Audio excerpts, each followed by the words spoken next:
समस्त चाषी भाई मानक स्वागत। ए सप्ताहर कृषि सूचना। वर्तमान समय आम फसलर प्रमुख अभिवृद्धि समय। यही समय पोषक तत्वर आवश्यक रही थाए। आमे फसल नानो शक्ति डीएपी प्रति लिटर पानी पिछा 4 ରୁ 5 मिली लेखाए सिंचन कले यह सहजरे पत्र छिद्र बाट दे शीघ्र प्रवेश करे एवं पोषक तत्वर अवशोषण करिवार दक्षता को प्रभावशाली करिथाए। नानो शक्ति डीएपी एक जैविक प्रक्रिया उत्पन्न उत्पाद। एथिरे 6% जबखारजान 16% फस्फरस जहाँ उद्भिद को प्रमुख पोषक तत्व भाव प्रदान करिथाए।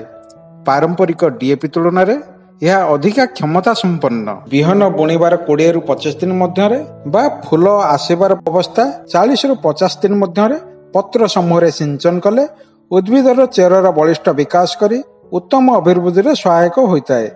यह समस्त फसल पर उपयोगी। फसलर उत्तम गुणवत्ता एवं अमल उन्नति आनी थाए। अधिक जानिया पई आपण आम हालो जय किसान टोल फ्री रे जोगाजोग करंतु।